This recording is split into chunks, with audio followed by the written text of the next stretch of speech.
Welcome to the new Ask Dino show with special guest recording artist Terry Dexter.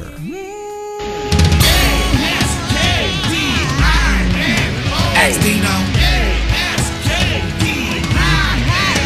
Ask Dino. Yes, sir. Ask Dino. Ask Dino. Big D, Mad Dog on the mic. If you're gonna get it right, you might ask Dino. If you wanna get it right, your production isn't tight. Turn them on tonight and ask Dino. Big D, Mad Dog on the mic. If you're gonna get it right, you might ask Dino. If you wanna get it right, your production isn't tight. Turn them on tonight and ask Dino. Dino. He knows. Hello and welcome to the newest version of the Ask Dino show. Normally people write in and I'm the one that has to answer all the questions, but tonight we've got some very special guests and Terry Dexter. Hello. Hi. How you doing? Terry, do you mind if I read some of your credits real quick? Because I want the listeners to know what you're all about. Anyway, you have been a Warner Brothers recording artist. Yeah. Billboard charted songs, Better Than Me, Stayed Away, sung on soundtracks for Rush Hour, Bait, Deck the Halls, Bring It On 2, which I brought my daughter to see, by the way. Oh, yeah? Yeah. I like the movie, too. Oh, anyway, Legally Blonde, I brought her to see that one, too. Anyway, you sang with Patti LaBelle. Yes. And you starred with Morris Chestnut in a play called Love in the Nick of Time. Yes. Anyway, you sing, you act, you compose, you do everything. Great. So what we're going to do tonight is we're going to take advantage of her expertise and we're going to ask her some stuff so she can tell the viewers on how she prepares and how she does stuff and makes her living in recording and making money in the music business. Okay. Yes. So this show is basically what we're doing is we're trying to help young kids, even older ones that are new into the business. So Sure. I'm going to ask you a few things. Is that okay? Of course. Okay, great. Being a record producer, when I hire background singers to come in, and I know you've done a lot of that, sometimes it takes them, by the time they get to the studio, sometimes it takes them an hour or two to get in the zone that I need them to get into. What I like is when a singer comes in and just walks in, hey Dino, how you doing? What do you need? Boom, boom, boom. How did you prepare yourself to become a successful background singer? I know you do all the other stuff now, but how did you prepare yourself to become a successful background singer? Well, you know, a lot of people shun with that word background singer, but I believe that background singers are the most skilled singers and the best ears in the business. So background singer to me is a great accomplishment, and it's very, very rare and hard to get to that level of perfection over a lead singer. I started singing background actually as a young child. I had a mentor named Cynthia Gertie in Detroit. She worked with the Funkadelics, Motown. Right. She took me and she trained my ear. And what that consisted of was when you do multi-layers, you take one note, instead of, and you stack it four. I like to stack 6 times to make it nice and full. She would have me, and this is what I do today. This is what I notice a lot of producers or other songwriters say, oh my gosh, I can't believe you can do that. But basically, when you stack a note, you sing the first note, and then you listen back to your old note and sing along. And the third time, you listen to the other 2 notes, and you stack that all the way to how many layers you want. In my case, I do each stack by themselves. So the first note alone. Second note, I ask the engineer to mute the last note, and I sing it. So each time you're singing it by yourself, as if it was the first note, as if it's like a lead. So I'd say that, you know, from learning for years singing and doing notes by themselves solo-wise, it really perfected my ear, and to the point where I can walk in your session and what do you need? I can do it very quickly. Okay. Ladies and gentlemen, international recording artist Terry Dexter singing her new hit single, I'm Free. I'm finally, and I don't need validation from anyone else. I'm free, yeah. I'm finally free, yeah. Breathe, yeah. And never turning back. Oh, no.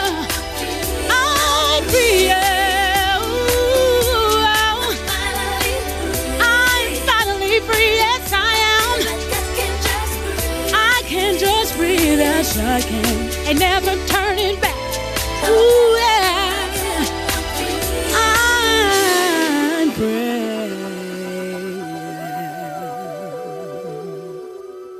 And I was going to say that before you did, and I'm glad you did, is that I feel that the most schooled musicians in a session is the background singer. Oh yeah. And they're the unsung heroes, and usually they're over there always singing, sounding better than the lead singer. Yeah.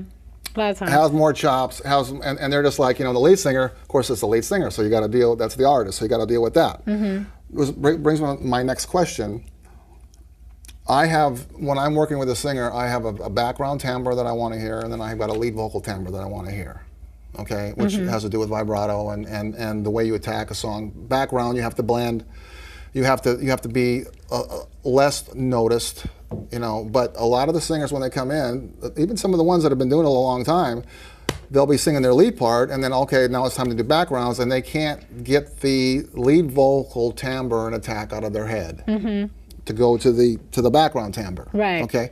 So why don't you explain to the viewers how you differentiate that and what you need to do to make that happen? Yeah, the background is more technical. There is some emotion, but to me, it's more about your ear and trying to understand what's happening in the song. Whereas the lead is more free. I know that you're a very seasoned pro, but I'm going to throw a couple words out to you, and I want you to again explain what they mean to the person that may not know what it means. Sure. Okay.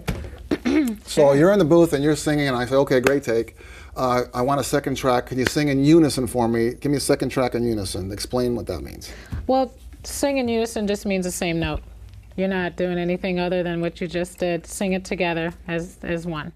Once again, here's Terry Dexter singing Sister from her new CD, Listen. See her as my own sister.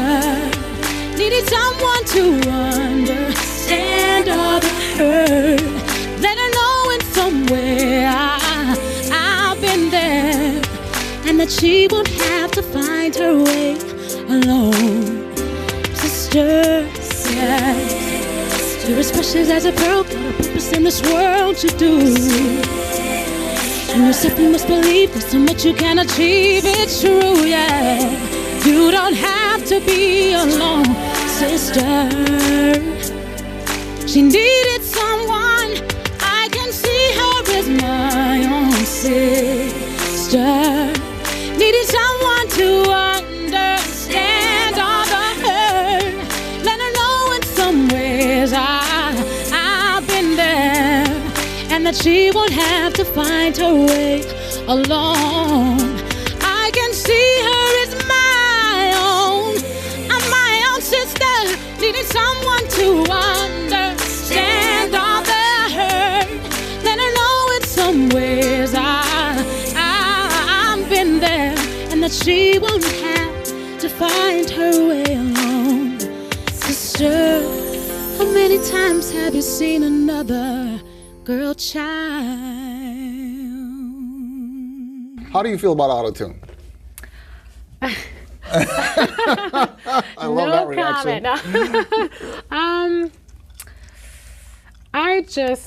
I don't mind the creativity of it. I mean, for certain things, obviously, there's some great records that are fun.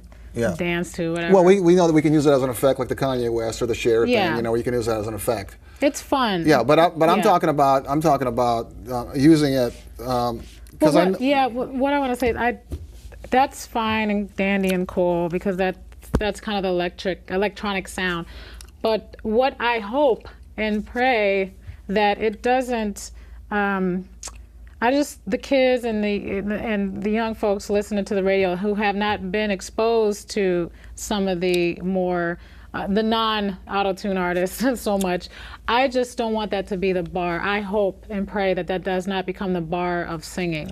There's a lot of artists out there, a lot of girls. Can you give them just if you just say, hey, this is what some things you need to do, maybe that I didn't bring up. If you write and you have a vision, stick to that vision. I'm a big fan of Lady Gaga because I just love, she's been around a long time and she's fought her way through. Right. And I love that she's totally free in who she is. And she's had to endure a lot of stuff along the way to get where she is, and she talks about that. And I love that she does bring that up in every interview and expresses that to any type of artist. Like, look, Believe in yourself. Be who you are. Even if they want to change you, wait till the next one. It may be years down the road. Okay, well, I just want to thank everybody for watching. We got some great new shows coming up, but I just want to thank Terry Dexter here. Keep an eye out for her. I mean, this is the real deal here, and this is not somebody that is new at it. This is somebody that knows what they're doing. She may look young, but she's got a lot of years of experience, and I want you guys to really listen to what she said, okay? It'll help you out. Anyway, this is Dino Maddalone, the Ask Dino Show, and thank you for watching. Big D, Mad Dog on the mic. If you're gonna get it right, you might ask Dino. If you wanna get it right, your production isn't tight, turn them on tonight and ask Dino. Big D, Mad Dog on the mic. If you're gonna get it right, you might ask Dino. If you wanna get it right, your production isn't tight, turn them on tonight and ask Dino. Dino, he knows.